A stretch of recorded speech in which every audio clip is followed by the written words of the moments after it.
próxima questão, acompanha aí na telinha. Um satélite espacial encontra-se em órbita em torno da Terra e no seu interior existe uma caneta flutuando. Esta flutuação ocorre por quê?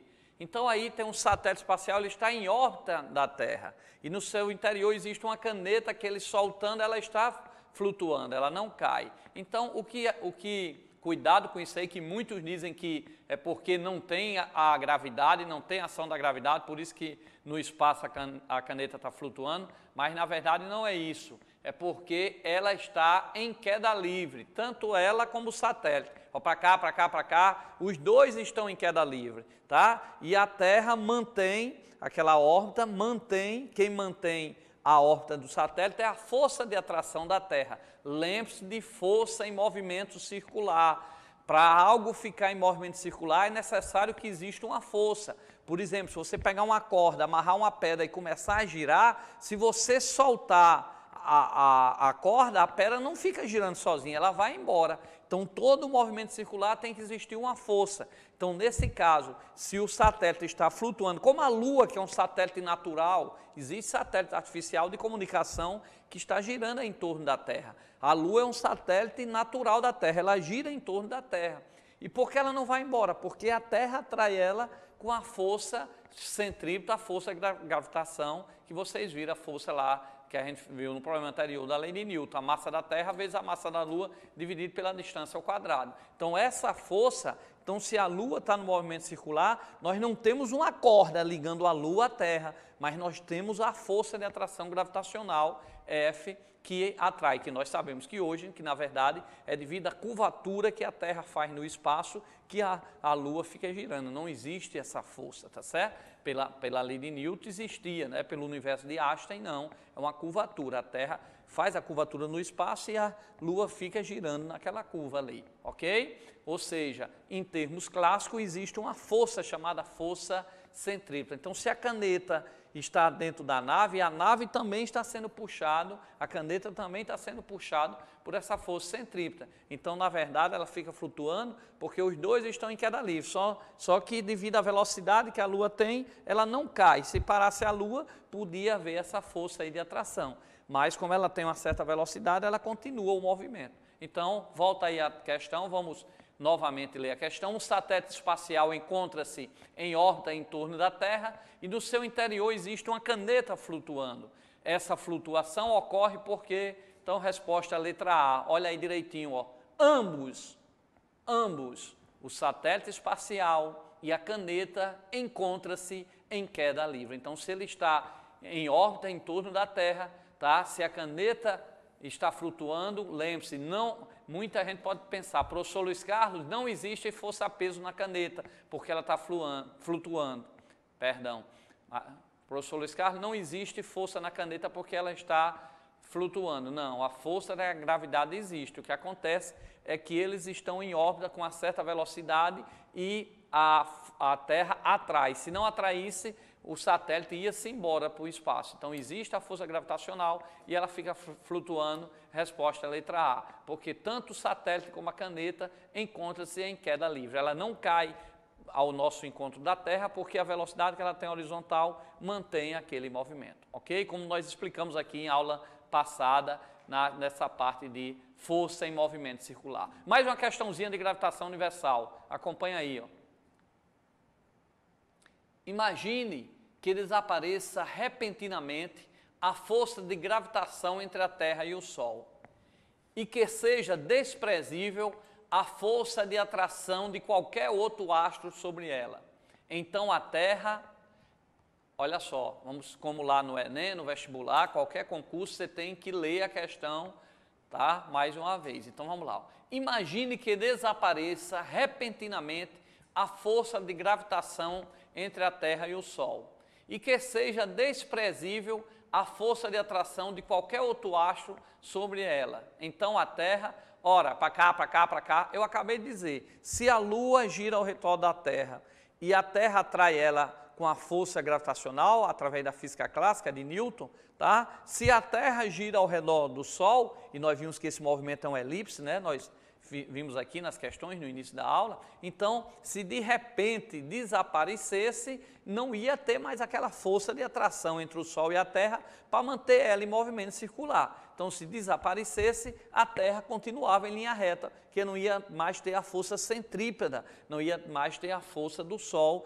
atraindo a Terra para ela ficar ali no seu sentido. Ou segundo a física moderna de Einstein, se o Sol desaparecesse, não ia ter mais a curvatura do espaço para a Terra ficar naquela órbita ali ao redor do Sol. Então, voltando lá para a questão, imagine que desapareça repentinamente a força de gravitação entre a Terra e o Sol e que seja desprezível a força de atração de qualquer outro astro sobre a Terra. Então a Terra, letra D, tem aí, passará a deslocar-se em movimento retilíneo uniforme em relação ao Sol. Lógico que quem segura essa força, quem faz a Terra girar pela física clássica de Newton ao redor do Sol, é a força de atração entre a Terra e o Sol. Se essa força sumisse, não ia mais manter nenhuma força, não ia ter mais movimento circular, a Terra ia em linha reta. Olha para cá, para cá, para cá. Isso cai muito também na parte de mecânica, não esqueça, como eu coloquei, se você amarra uma corda numa pedra e gira, essa pedra só vai girar se você estiver ali fazendo uma força, essa força chamada de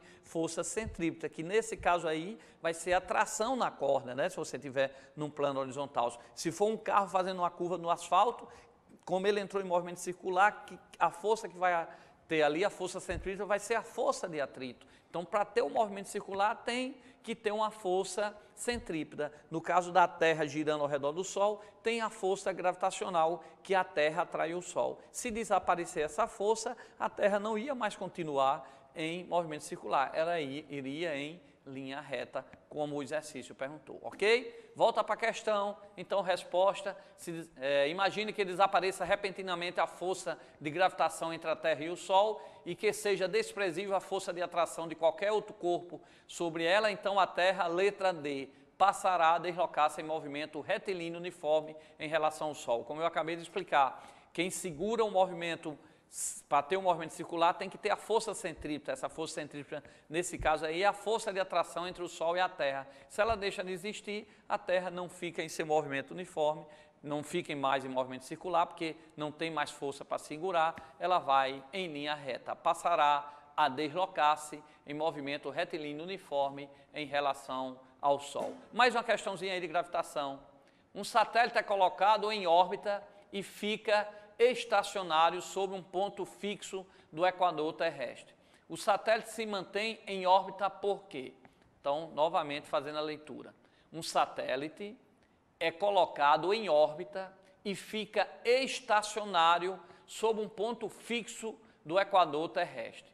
O satélite se mantém em órbita por quê? Olha para cá, para cá, para cá. Então, pessoal, ele botou um satélite no equador da Terra, mas só que esse satélite ele é chamado de estacionário. O que significa um satélite estacionário? Que todos os cálculos que são feitos para ele vai girar acompanhando a Terra. Nós sabemos que a Terra tem dois movimentos, o de rotação em torno do seu próprio eixo, está aqui minha mão esquerda sendo o Sol, a minha direita sendo a Terra, então ela gira em seu próprio eixo. Por isso que na hora que ela está recebendo aqui o Sol, ela está de dia, quando ela gira, né, o que estava de dia não vai mais receber o Sol, vem para o lado de cá, fica à noite, e a outra parte que estava sem receber o Sol fica de dia. Então existe um movimento de rotação, que a Terra gira em torno do seu próprio eixo, responsável pelo dia e pela noite. Está aqui o Sol, a minha mão esquerda, mandando a luz, está aqui minha Terra, a minha mão direita. Esse lado da Terra está recebendo o Sol, é de dia, esse outro lado não está recebendo, fica na sombra, é de noite. Então, o movimento de rotação é responsável pelo dia e o período de movimento de rotação da Terra é de 24 horas, ou de um dia, ou seja, a cada 24 horas ela dá um giro em torno do seu próprio eixo. E o outro movimento da Terra é o movimento de translação que nós vimos na primeira questão da aula de hoje, que a Terra gira em forma elíptica ao redor do Sol, tá certo? Parecido com um ovo, tá certo? A trajetória dela, tá? E esse período, o tempo que ela gasta para dar uma volta em torno do Sol é de um ano, ou seja, 365 dias. A questão aí diz que o satélite foi colocado na Terra, estava aqui a Terra e botou um satélite de comunicação para girar ao redor da Terra. Só que esse satélite, ele é estacionário. Quando ele é estacionário, é porque o período de rotação dele é o mesmo da Terra. Se você gasta 24 horas para sair do Sol e dar um giro e depois voltar para o Sol de novo, esse satélite estacionário também vai ter um período de 24 horas. Então, se você lançou um satélite estacionário num ponto lá do Equador, em cima de tal cidade, ele vai sempre estar ali naquela mesma cidade. Tá certo? Então, esse tipo de satélite em que acompanha o movimento de rotação da Terra, ou seja, ele está em repouso em relação a esse ponto da Terra, porque mantém sempre a mesma distância, tá certo? Quando a Terra dá uma volta, ele dá, então esse satélite está sempre naquele mesmo ponto que foi lançado, a gente chama ele de geoestacionário. Então, vamos voltar para a questão, fazer a leitura e ver aí qual é a opção.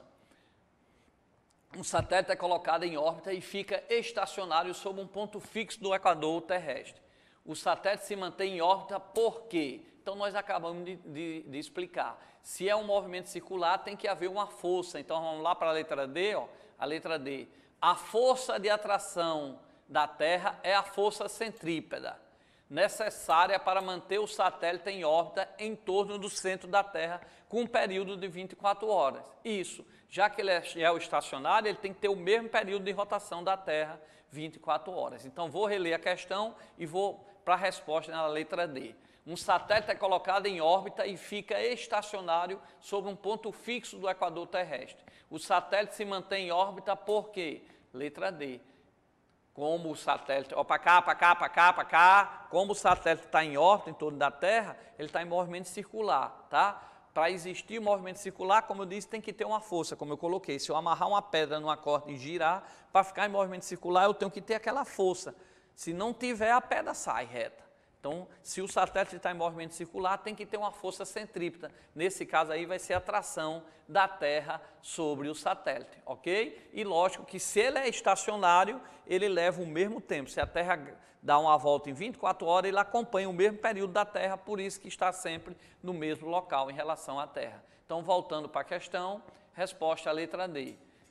A força de atração da Terra é a força centrípeta necessária para manter o satélite em órbita, já que movimento circular tem que ter uma força em torno da Terra e o período dele é igual ao da Terra, já que ele é geoestacionário. Não esqueça disso.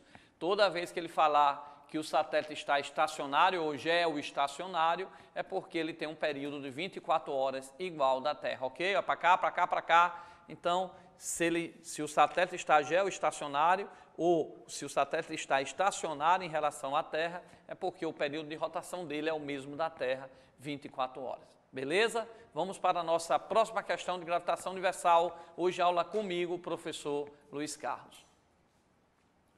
Um satélite geoestacionário é um tipo especial, um satélite geoestacionário é um tipo especial de satélite que orbita no plano do equador terrestre e que permanece em repouso em relação ao observador, em repouso em relação à Terra. Para um observador que do espaço observa a Terra e o satélite girando, aí vem aí as alternativas. Então, como a gente deve fazer em qualquer concurso, em qualquer vestibular, temos que novamente fazer uma segunda leitura, que a gente complemente melhor o texto, tá certo? Não vão logo na empolgação querer marcar a opção correta, não. Tem que fazer a segunda leitura, ok? Aí, olha aí, um satélite geoestacionário é um tipo especial de satélite que orbita no plano do equador terrestre e que permanece em repouso em relação ao observador, em repouso em relação à Terra. Ponto. Para um observador que do espaço observa a Terra e o satélite, primeiro, ele quer saber se é verdadeiro ou falso. O sentido de rotação do satélite seria contrário ao da Terra. Olha para cá, para cá, para cá. O sentido de rotação seria o contrário, a Terra ia para um lado e o satélite ia, se a Terra está girando assim, o satélite ia girar em sentido contrário? Não. O geoestacionário ele está sempre parado, em repouso em relação à Terra ou em alguém que está em repouso em relação à Terra. Então, se ele está geoestacionário, como ele disse no texto, ele anda no mesmo sentido e gasta o mesmo período, 24 horas. Então, a primeira alternativa aí está errada. Volta aí para a telinha. Então, a primeira, ó, o sentido de rotação do satélite seria contrário da Terra. Não, se ele está em repouso em relação à Terra, ele tem que estar no mesmo sentido de rotação da Terra. Aí, sentido contrário, ele estaria em movimento. 2. O período de rotação do satélite seria o mesmo da Terra, correto. 24 horas a Terra gasta para dar uma volta em torno do seu próprio eixo e o satélite geoestacionário que está parado também em relação à Terra acompanha então esse ponto da Terra com o mesmo período, 24 horas. Muito bem, correto. 2, correto. Passa aí a telinha, Cleberson. Isso. 3. A velocidade angular do satélite seria a mesma da Terra. Vai para cá, para cá, para cá. Essa velocidade angular gosta de cair muito, tá? Se eu tenho, por exemplo, aqueles discos antigos que giravam, um CDzinho quando está girando no carro. Se você marcar ali no CD aqueles pontozinho A, B, C ali, todos aqueles pontos eles vão girar com a mesma velocidade angular. Então, a velocidade angular, quando um ponto dá uma volta, o outro, você pegou um disco, marcou 2 pontos, um do lado do outro, quando um der uma volta, o outro vai dar também. Então, a velocidade angular é a mesma, não é a linear. Se você tem um CD ou aqueles disco antigo, ou uma roda de bicicleta, e você marca um ponto lá no raio e outro ponto lá no pneu, quando o raio e o pneu, se você marcar esses 2 pontos, um próximo do outro, quando eles dão a volta, eles vão chegar junto, porque vão ter a mesma velocidade angular. Agora, a linear, não. O ponto que está no pneu vai percorrer um espaço linear maior. Perdão. Vai percorrer um espaço linear maior. Então, como eu disse, percorrer um espaço linear maior, a velocidade angular do ponto que você marcou lá no pneu, a velocidade linear dele vai ser maior do que a do ponto mais próximo lá do centro da roda. Agora, os dois têm a mesma velocidade angular. Então, no caso de um satélite, se ele lançou um satélite geoestacionário em relação à Terra, quando a Terra dá uma volta em torno do seu próprio eixo, de 24 horas, que leva um dia, o satélite também dá, então ele vai ter o mesmo período e a mesma velocidade angular, tá certo? Então, nesse caso aí, a velocidade angular é a mesma. Agora, a velocidade linear do satélite em relação à velocidade linear de um ponto na superfície da Terra, a velocidade linear do satélite vai ser maior porque ele está numa órbita mais distante da Terra, então ele vai percorrer um espaço maior. Se você tem uma circunferência, um pneu, e rasgar esse pneu e estirar, quanto maior for esse pneu, maior vai ser o comprimento dele. Então, no caso do satélite geoestacionário que está no espaço, ele vai percorrer um ΔS maior do que quem está na superfície da Terra, que vai percorrer ali o raio da Terra. Então, a velocidade linear do satélite vai ser maior do que a velocidade linear de um ponto na superfície da Terra. Agora, a velocidade angular dele é a mesma, porque como ele é geoestacionário, tem o mesmo período de rotação da Terra, quando a Terra chega, um ponto na Terra chega, o satélite chega também, por isso que sabe que ele está lá no mesmo local, ok? Então, voltando para a questão, ele diz, a velocidade 3, a velocidade angular do satélite seria a mesma da Terra, correto. E aí a quarta ele diz, a força centrípeta exercida sobre o satélite seria menor do que o seu peso na superfície da Terra. 4, repetindo, a força centrípeta exercida sobre o satélite seria menor do que seu peso na superfície da Terra. Olha para cá, para cá, para cá. Se eu tenho esse satélite lá geoestacionário no espaço, a Terra está atraindo ele com uma certa força.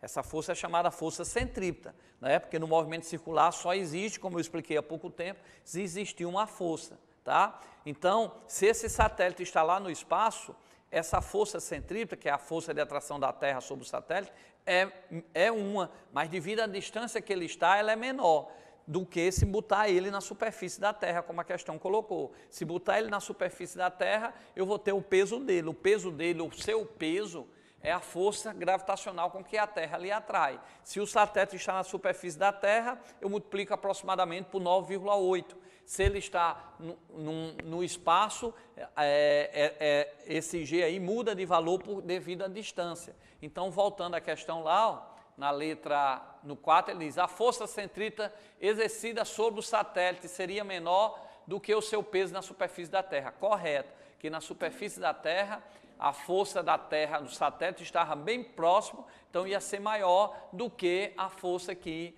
faz com que ele atua nele quando ele está lá no espaço. Então, esse quarto está correto, porque ele diz que a força centrípeta exercida sobre o satélite é menor, se ele está lá, né, do que se ele estivesse aqui na superfície da Terra, que seria o seu peso. Então, é para cá, para cá, para cá, correto também. Se você tem aqui a Terra e o satélite está próximo da Terra, a força centrípeta é maior, que ele está muito próximo. Se ele estiver lá distante, a força centrípeta é menor. A força que a Terra atrai dele é menor devido à distância aí da ação das massas, vocês viram pela propriedade de Newton. Ok? Beleza? Então, vamos para a telinha, ver qual seria a resposta.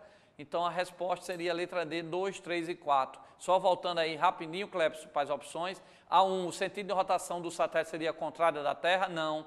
Como ele disse lá no início, um satélite geoestacionário é um tipo especial de satélite. Se é geoestacionário, ele segue o mesmo sentido da Terra e gasta o mesmo período. Então, essa afirmativa 1 nós falamos estava falsa, que o sentido de rotação do satélite seria contrário da Terra, falso, é o mesmo sentido. 2, o período de rotação do satélite será o mesmo da Terra, isso, se ele é geoestacionário, nós explicamos na questão anterior, a Terra tem um período de 24 horas, ele também tem. 3, a velocidade angular do satélite seria a mesma da Terra, correto. A linear não, a linear do satélite tem que ser maior, porque ele está acompanhando a Terra e vai percorrer um espaço bem maior. A linear dele é maior, mas a angular, tanto a Terra como o satélite tem a mesma velocidade angular. 4, a força centrípeta exercida sobre o satélite seria menor do que o seu peso na superfície da Terra. Correto, é menor porque ele está a uma distância maior. Então, correto aí 2, 3 e 4, letra D. Vamos aí para a nossa última questão, que a nossa aula está chegando ao fim. Ele diz o seguinte: assinale a alternativa que preenche corretamente as lacunas do texto a seguir, na ordem que aparece. De acordo com a relatividade restrita, atravessarmos o diâmetro da Via Láctea, uma distância de aproximadamente 100 anos-luz, em um intervalo de tempo bem menor que 100 anos. Isso pode ser explicado pelo fenômeno do comprimento, como visto pelo viajante, ou ainda pelo fenômeno de temporal com o observador por quem está em repouso em relação à galáxia. Ora, meus estimados alunos, minhas potências, se você olhar aí esse espaço, quem está no dia a dia do vestibular já sabe que ele está falando aí da teoria da relatividade de Einstein, ou seja, nós estamos aí vendo a parte da gravitação ligado na parte de Einstein, tá certo? Então, nós estamos falando aí de dilatação do comprimento, né? Dilatação temporal do tempo, contração. Então, vamos passar aí para a próxima telinha, que nossa opção vai ser isso. Possível, contração, dilatação, nós estamos falando na parte nova da visão de Einstein. Então, vem comigo para cá para a gente explicar essa questão rapidamente, que nós estamos aí chegando ao final da aula. Olha só, vestibulando. A distância entre dois planetas, se ele for uma distância, como foi colocada aí, de 100 anos-luz, ano-luz é uma distância, não é tempo, tá certo? É uma distância tão grande que não dá para usar quilômetro. Aí inventaram uma nova unidade ano-luz. Aí botaram esse ano-luz, essa unidade termina confundindo com tempo, mas ano-luz é a unidade de distância, assim como quilômetro, como metro, existe o ano-luz. Então, se a distância entre dois planetas A e B, por exemplo, é de 100 anos-luz, pela lógica, a luz levaria um tempo de 100 anos para sair de A e chegar em B, porque ano-luz é a velocidade percorrida pela luz em um ano. Então, ano-luz é a distância percorrida pela luz durante um ano. Então, se a distância entre dois planetas A e B corresponde a 100 anos-luz, pela lógica, pela lei de Newton, a luz leva 100 anos para chegar, lógico, tá certo? Mas, pela teoria de Einstein, é possível fazer isso antes de 100 anos. Por quê? Porque quando você está em velocidade, a distância se contrai, tá certo? Há uma contração, então essa distância fica menor, tá? Devido também, quem está em alta velocidade tem o seu tempo também diferente de quem está em repouso. Então, é com essa afirmação, com esse raciocínio que nós vamos fechar essa questão. Lógico que esse assunto vai aparecer aí no nosso blog, ó. Já tem esse assunto lá, você pode procurar em aulas anteriores, essa vai demorar um pouquinho para estar lá, mas só colocar blog do professor Luiz Carlos, lá tem aula sobre relatividade de Einstein, onde a gente explica bem direitinho essa questão. Aí é um ensino médio completo, tem português para concurso, matemática, inglês, geografia, todo o ensino médio para aulas particulares, tá certo? Mas eu vou voltar para a questão só para a gente fechar esse assunto e encerrar a nossa aula. Acompanha aí, né? Ó, voltando aí, vamos fazer a leitura e responder se é possível ou não. Volta aí, Clepson, o outro slide. Aí, assinala a alternativa que preenche corretamente as lacunas do texto a seguir, na ordem que aparece. Ponto. De acordo com a relatividade restrita ou especial, né? Aí é Einstein, aí coloca aí, possível, tá? Esse primeiro intervalo, é possível atravessarmos o diâmetro da Via Láctea, uma distância de aproximadamente 100 anos-luz, em um intervalo de tempo bem menor que 100 anos. Então, é possível, pela lei de Newton, se lá em cima tivesse, de acordo com a física clássica de Isaac Newton, é impossível, que pela de Isaac Newton, se a distância é 100 anos-luz, o intervalo de tempo levaria 100 anos. Mas por Einstein, essa distância de 100 anos-luz, eu posso fazer em menos de 100 anos. Então, vamos reler. Assinala a alternativa que preenche corretamente a lacuna do texto a seguir, na ordem que aparece. De acordo com a relatividade restrita de Einstein, é possível atravessarmos o diâmetro da Via Láctea, uma distância de aproximadamente 100 anos-luz, em um intervalo de tempo bem menor que 100 anos. É possível sim. Se a distância entre dois planetas é de 100 anos-luz, a gente leva a crer que gastaria um tempo de 100 anos. Pela física de Newton, pela de Einstein, é possível fazer em um tempo menor. Então, primeira lacuna aí, possível. Ponto. Isso pode ser explicado pelo fenômeno de contração do comprimento. Segundo Einstein, a uma alta velocidade, essa distância entre os dois planetas, de 100 anos-luz medido em repouso, a alta velocidade, ela diminui. Então, é uma contração do comprimento, como visto pelo viajante. Ou ainda pelo fenômeno de dilatação temporal. O tempo também de quem vai viajar nessa nave vai ser menor que 100 anos-luz, tá certo? Então, resposta, voltando aí, letra Z. Possível, eu posso percorrer uma distância de 100 anos-luz em menos de 100 anos, contração e dilatação. Vestibulando, para cá, para cá, para cá. Fizemos hoje uma revisão de gravitação universal, a parte clássica. Fechamos aí com a visão de Einstein, para você ter uma noção do que pensava Newton e do novo universo, que as leis de Newton, tudo foram substituído pelo novo universo de Albert Einstein. Ok?